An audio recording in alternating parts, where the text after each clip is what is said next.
स्वयं भगवान श्री कृष्ण ने बताया है कि कौन से वृक्ष घर में लगाने शुभ होते हैं, जिन्हें घर में लगाने से अकाल मृत्यु भी नहीं होती और परिवार में सुख समृद्धि बनी रहती है और घर में माता लक्ष्मी का वास होता है। भक्तों, आपको बता दें कि जो अमीर लोग होते हैं इन्हीं पौधों को अपने घर में लगाते हैं, तो आप भी इन पौधों को अपने घर में जरूर लगाएं। भक्तों, यह बहुत ही पुरानी और अद्भुत घटना है। एक बार माता रुक्मिणी जी ने बड़ी ही विनम्रता से श्री कृष्ण से प्रश्न किया, हे नाथ, कृपया यह बताइए कि मनुष्य को अपने घर के आंगन या द्वार के सामने कौन कौन से वृक्ष अवश्य लगाने चाहिए। ऐसे कौन से पवित्र वृक्ष हैं जिनके रोपण से घर से दरिद्रता दूर हो जाए, शत्रुओं का भय मिट जाए और भूत प्रेत, रोग तथा पिशाच जैसी बाधाएं पास तक न फटकें। भगवान श्री कृष्ण मंद मुस्कान के साथ माता रुक्मिणी को देखते हुए बोले, हे देवी, आज तुमने मानव जाति के कल्याण के लिए बड़ा ही महत्वपूर्ण प्रश्न किया है। वृक्ष तो स्वयं में देवता के समान पूजनीय हैं। उनका जीवन में योगदान कितना अद्भुत है, यह शब्दों में कहना कठिन है। देखो, वृक्ष केवल छाया ही नहीं देते, वे वातावरण को भी शुद्ध करते हैं। उनके होने से घर में सकारात्मक ऊर्जा का संचार होता है, मनुष्य का मन प्रसन्न रहता है और घर आंगन में सुख समृद्धि का वास होता है।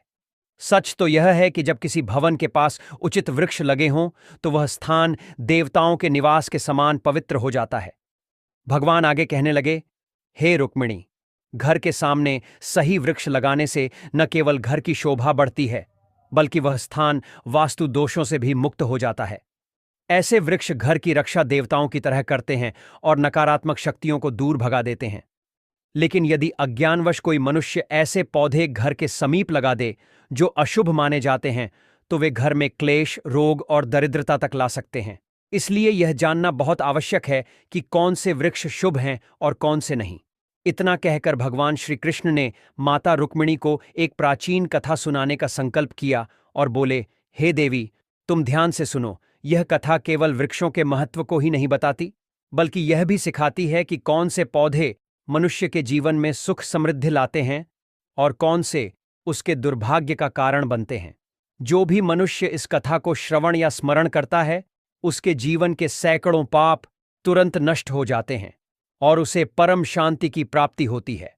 भक्तों, इस प्रकार भगवान श्री कृष्ण स्वयं वृक्षों की महिमा का गान करते हैं और मनुष्य को यह बताते हैं कि प्रकृति केवल हरी भरी छाया ही नहीं देती, बल्कि वह हमारे भाग्य, हमारे सुख और हमारे जीवन की रक्षा भी करती है। भक्तों, आगे बढ़ने से पहले अगर आप भी चाहते हैं कि माता लक्ष्मी का आशीर्वाद आपके ऊपर सदैव बना रहे, तो इस वीडियो को एक लाइक करके आपके अपने चैनल को सब्सक्राइब कर लें और कमेंट बॉक्स में जय लक्ष्मी माता लिखकर अपनी हाजिरी अवश्य से लगाए। तब देवी रुक्मिणी कहती हैं, हे प्रभु, मैं इस कथा को अवश्य ध्यान से पूरा सुनूंगी, कृपया मुझे आप कथा सुनाएं। तब भगवान श्री कृष्ण कहते हैं, हे देवी, पूर्वकाल की बात है। मध्य देश में एक अत्यंत शोभायमान नगरी थी। उस नगरी में गोपाल नाम का वैश्य अपनी पत्नी सुमित्रा के साथ निवास करता था। गोपाल भगवान विष्णु का भक्त था और वह नित्य भगवान विष्णु की पूजा करता था। गोपाल की पत्नी सुमित्रा भी गृह कार्य में दक्ष थी। घर में धन धान्य की कोई कमी नहीं थी। भगवान की कृपा से उसके पास सब कुछ था। इस प्रकार से अनेक दिन बीतने के पश्चात गोपाल की जो पत्नी थी, जिसका नाम सुमित्रा था, उसने अपने आंगन में कुछ वृक्षों का रोपण किया और नित्य उन वृक्षों को जल चढ़ाकर उनकी सेवा करने लगी। सुमित्रा को वृक्षारोपण का ज्ञान नहीं था। उसे जो वृक्ष प्रिय लगे उन्हीं वृक्षों का रोपण उसने किया। जो वृक्ष अशुभ होते हैं उन्हीं वृक्षों का रोपण उसने अपने घर के आंगन में कर दिया, जिस कारण से उस वैश्य गोपाल को व्यापार में काफी सारा घाटा होने लगा। उसके घर में रोज कलह होने लगा। पति पत्नी में बार बार वाद विवाद होने लगे। उन दोनों के जीवन में अनेक कठिनाइयां आने लगीं और धीरे धीरे गोपाल का सारा व्यापार डूब गया और उसका सारा धन भी नष्ट हो गया। अब गोपाल के पास अनाज भी खरीदने के लिए पैसे नहीं थे। वे भूखे ही रहने लगे, जिससे क्रोधित होकर उसकी पत्नी भी गुस्सा करने लगी। वह अपने पति को कोई काम करने के लिए कहती। फिर गोपाल काम मांगने के लिए गांव में घूमने लगा, लेकिन उसे कहीं पर भी काम नहीं मिलता था। उसने आकर अपनी पत्नी से कहा, हे भद्रे, मुझे तो कोई भी काम नहीं दे रहा है, अब मैं कहां पर काम खोजने जाऊं।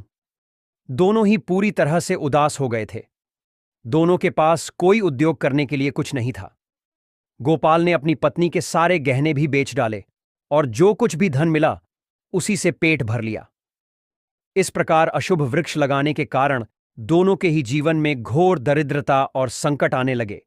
किंतु वे दोनों ही बात को नहीं जानते थे। भगवान विष्णु और देवी लक्ष्मी बैकुंठ लोक से अपने भक्तों की इस दुर्दशा को देख रहे थे। तब देवी लक्ष्मी ने भगवान विष्णु से कहा, हे प्रभु, क्या आप अपने भक्तों की सहायता नहीं करेंगे? गोपाल आपका बड़ा भक्त है, वह नित्य आपकी पूजा आराधना करता है। तब भगवान विष्णु कहते हैं, हे देवी, मैं अवश्य ही गोपाल की सहायता करूंगा, किंतु उससे पहले मुझे उसकी परीक्षा लेनी होगी। इसीलिए मैं स्वयं उसके घर पर जाकर उसकी परीक्षा लेता हूं। भगवान विष्णु एक साधु का वेश धारण करते हैं और पृथ्वी लोक पर प्रकट होते हैं। साधु रूपी भगवान विष्णु गोपाल के द्वार पर जाते हैं और याचना करने लगते हैं। तब द्वार पर आए हुए साधु को देखकर गोपाल उन्हें प्रणाम करता है और कहता है, हे साधु महाराज, पधारिए, इस गरीब के घर में आपका स्वागत है। मैं आपकी किस प्रकार से सहायता कर सकता हूं? साधु रूपी भगवान विष्णु कहने लगते हैं, हे महोदय, मैं तीर्थ यात्रा पर निकला हूं, विश्राम करने के लिए कोई जगह खोज रहा हूं। यदि आपको कोई कष्ट ना हो तो मुझे अपने घर में स्थान दे दो। मैं अनेक दिनों से भूखा हूं, कुछ भोजन भी प्राप्त हो जाए तो बड़ी कृपा होगी। साधु महाराज के ऐसे वचन सुनकर गोपाल कहने लगा, हे साधु महात्मा, आप अवश्य ही कोई पुण्य आत्मा दिखाई पड़ते हैं। आपके मुखमंडल पर बहुत तेज है। आपकी सेवा करने का मुझे सौभाग्य मिल रहा है। आपकी सेवा करके मुझे बड़ा आनंद मिलेगा। कृपया आप घर के भीतर चलिए। फिर वह साधु महाराज और गोपाल के घर के भीतर जाते हैं और विश्राम करने लगते हैं। गोपाल उन साधु महाराज की बड़ी सेवा करता है, किंतु उसके पास अन्न का एक दाना नहीं होता है। तो वह अपनी पत्नी से कहता है, हे प्रिय, घर पर जो साधु महात्मा आए हैं वे बड़े पुण्यवान दिखाई पड़ रहे हैं। हमें उनके भोजन के लिए कुछ उपाय करना चाहिए। मैं गांव में जाकर किसी से थोड़ा सा धन मांग कर लाता हूं। इतना कहकर वह गोपाल गांव में एक सेठ के घर पर जाता है और उस सेठ से थोड़ा सा धन देने की विनती करता है। किंतु वह सेठ उस गोपाल वैश्य को धन देने से इनकार करता है और कहता है, तुम्हारे पास तो फूटी कौड़ी नहीं है, तुम मेरा धन कैसे वापस करोगे? तब गोपाल कहता है, हे सेठ, कृपा करके आप मुझे थोड़ा सा धन दे दीजिए, मैं जल्दी ही आपको लौटा दूंगा। यदि मैं धन नहीं लौटा पाया तो आप मेरा घर ले लीजिएगा।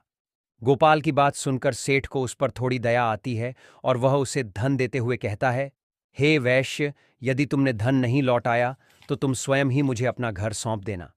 तब वह वैश्य गोपाल कहता है, हे सेठ, मैं वचन देता हूं कि यदि मैंने धन नहीं लौटाया तो मैं आपको मेरा घर सौंप दूंगा।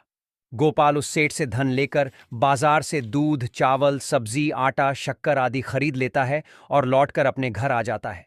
फिर वह अपनी पत्नी से कहता है, हे प्रिय, तुम उन साधु महात्मा के लिए भोजन बनाओ। फिर गोपाल की पत्नी सुमित्रा भोजन बनाती है और उन साधु महात्मा को भोजन परोस देती है। इस प्रकार गोपाल की भक्ति और निष्ठा को देखकर वे साधु महाराज बहुत प्रसन्न हो जाते हैं। भोजन हो जाने के पश्चात वे जाते जाते गोपाल से कहते हैं, हे वैश्य, मैं तुम्हारी भक्ति और आदर सम्मान से अत्यंत प्रसन्न हूं। तुम्हारी जो भी कामना है मुझे बताओ, मैं अवश्य पूरी करूंगा। तब गोपाल कहता है, हे महात्मा, आपका आशीर्वाद ही हमारे लिए सब कुछ है, किंतु मैं आपसे यह जानना चाहता हूं कि किस पाप के कारण मुझे दरिद्रता का दुख भोगना पड़ रहा है। हमने तो भगवान विष्णु की भक्ति की है, फिर हमारे जीवन में दरिद्रता क्यों आई है? इसका क्या कारण है और इस दरिद्रता को दूर करने के लिए मुझे क्या क्या उपाय करना चाहिए? तब वह साधु महात्मा कहते हैं, हे वैश्य, मैं जब तुम्हारे द्वार पर आ गया था तभी मुझे यह तय हो गया था कि तुम्हारे जीवन में घोर दरिद्रता और संकट आए हुए हैं, क्योंकि तुम्हारे भवन के सामने जो वृक्ष है वही तुम्हारी दरिद्रता का कारण है। इसीलिए तुम इन वृक्षों को हटाकर उनके स्थान पर शुभ पौधों का रोपण करो। तुम्हारी पत्नी ने तुम्हारे भवन के सामने जिन वृक्षों का रोपण किया है वे अशुभ वृक्ष हैं, उन्हीं के कारण तुम्हारी ऐसी दुर्दशा हुई है। तब गोपाल कहता है, हे महात्मा, कृपा करके मुझे बताइए कि घर के सामने कौन से वृक्ष लगाने चाहिए जिससे घर में सुख समृद्धि हो और कौन से वृक्ष नहीं लगाने चाहिए। कृपा करके आप मुझे विस्तार से समझाइए, मैं आपका बड़ा आभारी रहूंगा। फिर वह साधु महात्मा कहते हैं, हे वैश्य, ठीक है, अब मैं तुम्हें उन शुभ वृक्षों के विषय में बताता हूं जिन्हें घर के पास लगाने से शुभ फलों की प्राप्ति होती है। इसीलिए तुम ध्यानपूर्वक सुनो। हे वैश्य गोपाल, किसी जलाशय के समीप पीपल का वृक्ष लगाओ। पीपल का वृक्ष लगाने से जो फल मिलता है वह सैकड़ों यज्ञ के समान होता है। जब पीपल के पत्ते उस जलाशय में गिरते हैं तो वे पिंड के समान होकर पितरों को तृप्त करते हैं। इससे सभी प्रकार के पितृदोष समाप्त हो जाते हैं। जो मनुष्य नित्य स्नान करके पीपल को स्पर्श करता है वह सभी पापों से मुक्त होता है और कभी पराजित नहीं होता है। पीपल को स्पर्श करने से लक्ष्मी की प्राप्ति होती है और उसकी प्रदक्षिणा करने से आयु में वृद्धि होती है। पीपल की जड़ में श्री विष्णु, तने में शिव जी और अग्रभाग में ब्रह्मा जी स्थित रहते हैं। अमावस्या के दिन पीपल को प्रणाम करने से जो फल मिलता है वह 1000 गाय के दान के बराबर होता है। इस संसार में पीपल के समान कोई वृक्ष नहीं है। साक्षात श्री हरि इस वृक्ष के रूप में पृथ्वी पर विराजमान है। पीपल के वृक्ष को चोट पहुंचाना अथवा उसकी टहनी तोड़ना महापाप माना गया है। ऐसा मनुष्य नरक में रहता है और जो पीपल को जड़ से काटता है उसका कभी नरक से उद्धार नहीं होता है। हे वैश्य, अब मैं तुम्हें दूसरे वृक्ष के बारे में बताता हूं। आंवले का फल समस्त लोकों में प्रसिद्ध और परम पवित्र है। आंवले को लगाने से स्त्री और पुरुष जन्म मृत्यु के बंधन से मुक्त हो जाते हैं। यह पवित्र फल भगवान विष्णु को अत्यंत प्रसन्न करने वाला एवं शुभ माना गया है। इसको खाने से सभी पापों से मुक्ति मिलती है। आंवला खाने से आयु बढ़ती है। उसका जल पीने से रोगों का नाश होता है और आंवले को जल में मिलाकर स्नान करने से दरिद्रता दूर हो जाती है तथा सभी प्रकार के ऐश्वर्य प्राप्त होते हैं। जिस घर में आंवला सदा मौजूद रहता है उस घर में कभी भूत प्रेत और राक्षस नहीं आते हैं। एकादशी के दिन आंवले की पूजा करने से संसार के सभी तीर्थों से बढ़कर फल प्राप्त होता है। जिस व्यक्ति के घर के सामने आंवले का वृक्ष होता है वहां साक्षात लक्ष्मी नारायण निवास करते हैं। तीसरा है अशोक का वृक्ष। अशोक के वृक्ष में अप्सराओं का निवास होता है। यह वृक्ष शोक का नाश करने वाला तथा निराशा को समाप्त करने वाला होता है। इस वृक्ष को घर के पास लगाने से घर में सुख शांति बनी रहती है। अशोक का वृक्ष शीतलता और यौवन प्रदान करने वाला होता है। देवी लक्ष्मी ने जब सीता के रूप में अवतार लिया था तब रावण द्वारा अपहरण के बाद उनका वास अशोक वाटिका में था। अशोक के वृक्ष ने मां सीता की बहुत सेवा की थी। इसलिए मां सीता ने अशोक वृक्ष को यह वरदान दिया था कि जिस भी स्थान पर यह वृक्ष होगा वहां उनका सदैव ही निवास होगा। चौथा है पाकड़ का वृक्ष। प्रत्येक मनुष्य को पाकड़ का वृक्ष अवश्य लगाना चाहिए। यह वृक्ष लगाने से जो फल मिलता है वह महायज्ञ के समान होता है। कलयुग में मनुष्य यज्ञ नहीं कर पाएंगे, इसीलिए उन्हें एक पाकड़ का वृक्ष अवश्य लगाना चाहिए। पांचवा है नियम का वृक्ष। नियम का वृक्ष लगाने से सूर्य देव प्रसन्न होते हैं। नियम का वृक्ष आयु प्रदान करने वाला माना गया है। इसे घर के पास लगाने से नाना प्रकार के रोगों से छुटकारा मिलता है और मां लक्ष्मी को नियम के पत्ते अति प्रिय होते हैं। इसीलिए वे नियम के वृक्ष के पास निवास करती हैं। घर के सामने नियम के वृक्ष का रोपण करने से धन संपत्ति की प्राप्ति होती है। छठा है जामुन का वृक्ष। यदि कोई मनुष्य कन्या प्राप्ति की कामना करता है तो उसे जामुन का वृक्ष अवश्य लगाना चाहिए। जिस मनुष्य के घर के सामने जामुन का वृक्ष होता है उसके घर में कन्या का जन्म होता है जो कुल का गौरव बढ़ाती है। सातवां है बेल का वृक्ष। बेल के वृक्ष में भगवान शिव और गुलाब में देवी पार्वती का निवास है। इसीलिए अगर बेल के वृक्ष के पास गुलाब का पौधा लगाया जाए तो शिव पार्वती का आशीर्वाद प्राप्त होता है। उस घर में कभी दुख और दरिद्रता नहीं आती है। उस घर में कभी अकाल मृत्यु नहीं होती है और कोई स्त्री विधवा नहीं बनती है। आठवां है नारियल का पेड़। नारियल का पेड़ लगाने से पुरुष अनेक गुणवान संतान का पिता बनता है। नारियल किसी भी धार्मिक अनुष्ठान का आवश्यक अंग होता है। यह अत्यंत शुभ माना जाता है। कुंद और मोगरे के पेड़ में गंधर्व निवास करते हैं। इसीलिए इस पौधे का रोपण अपने घर के पास करने से कार्यों में सिद्ध और शुभ फलों की प्राप्ति होती है। खासकर कला के क्षेत्र में काम करने वाले लोगों को यह पौधा अवश्य लगाना चाहिए। यदि किसी मनुष्य को चोर और लुटेरों का भय सता रहा है तो उसे अपने घर के पास कीकर का वृक्ष जरूर लगाना चाहिए। यह वृक्ष चोर लुटेरों को भयभीत करता है और घर की रक्षा करता है। हल्के वृक्ष पुण्य और लक्ष्मी प्रदान करते हैं। इन वृक्षों का रोपण करने से दुख और दरिद्रता समाप्त हो जाती है। घर की उत्तर दिशा में 5 कनक चंपा का पौधा लगाया जाए तो धन में वृद्धि होती है। केले का पेड़ भी बहुत शुभ होता है और यह घर में सुख, समृद्धि और खुशहाली लाता है। केले के पेड़ में भगवान विष्णु का वास होता है, इसीलिए घर में केले का पेड़ होने से घर में धन की कमी नहीं होती है। हर श्रृंगार के पौधे को पारिजात भी कहा जाता है। इस पौधे की उत्पत्ति समुद्र मंथन के समय हुई थी और देवी लक्ष्मी भी समुद्र मंथन से ही प्रकट हुई थी। इसीलिए पारिजात के पौधे का बहुत अधिक महत्व है। यदि इस पौधे को अपने घर पर लगाते हैं तो आपको मां लक्ष्मी की विशेष कृपा प्राप्त होगी। घर के आंगन में नारियल का पेड़ होने से उस घर में हमेशा शुभता बनी रहती है और उस घर के सदस्यों का समाज में बहुत मान सम्मान होता है। सुंदर पत्नी की कामना करने वाले मनुष्य को अनार का वृक्ष लगाना चाहिए। जो मनुष्य सुंदर, सुशील और सौभाग्यशाली पत्नी की कामना करता है उसे अपने घर के आंगन में या पास में अनार का वृक्ष अवश्य लगाना चाहिए। अनार का वृक्ष न केवल स्वास्थ्यवर्धक फल प्रदान करता है बल्कि इसे शुभता और सौंदर्य का प्रतीक माना गया है। अनार का वृक्ष अपने लाल फूलों और फलों के कारण सकारात्मक ऊर्जा का संचार करता है। इस वृक्ष को देवी लक्ष्मी का प्रतीक भी माना गया है और इसकी उपस्थिति घर में धन, समृद्धि और पारिवारिक सौहार्द को बढ़ाती है। अनार के फल का सेवन करने से शरीर स्वस्थ और कांतिमय होता है। पलाश का पेड़ ब्रह्म तेज प्रदान करता है, इसीलिए इसका रोपण अवश्य करना चाहिए। पलाश को धर्म का वृक्ष कहा जाता है। इसे भगवान ब्रह्मा और अग्नि का प्रतीक माना गया है। इसके लाल फूल ऊर्जा, शक्ति और उत्साह के प्रतीक हैं। पलाश का वृक्ष व्यक्ति को आध्यात्मिक उन्नति प्रदान करता है। यह साधना और तपस्या में सहायता करता है और व्यक्ति के भीतर ब्रह्म ऊर्जा का प्रवाह बढ़ाता है। पलाश की लकड़ी और पत्ते यज्ञ और पूजा में उपयोग किए जाते हैं। इनसे निर्मित संविधा अग्नि को प्रज्वलित करती है और वातावरण को पवित्र बनाती है। घर के भीतर कांटेदार पौधों का रोपण वास्तु दोष उत्पन्न करता है।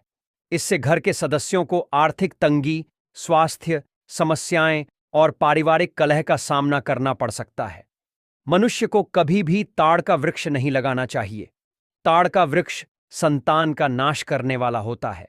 जिस घर के पास ताड़ का वृक्ष होता है उस घर की संतानों की कभी उन्नति नहीं होती है।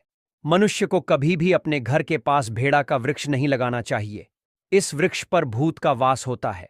जो मनुष्य भेड़ा का वृक्ष लगाता है वह भूत बन जाता है। इसके नीचे बैठकर कभी पूजा पाठ भी नहीं करना चाहिए। घर में कभी भी ऐसे पौधे नहीं लगाने चाहिए जिनको काटने तोड़ने पर दूध निकलता हो। घर के सामने कभी भी बबूल का पेड़ नहीं लगाना चाहिए। इसे लगाने से विपत्ति आती है। घर के सामने बेर का वृक्ष भी नहीं लगाना चाहिए। इसे लगाने से नकारात्मकता बढ़ती है, धन का नाश होता है और संकट आते हैं। भक्तों, भगवान श्री कृष्ण आगे माता रुक्मिणी से कहते हैं, हे प्रिय, ध्यान से सुनो। घर के अत्यधिक समीप आम का वृक्ष कभी नहीं लगाना चाहिए।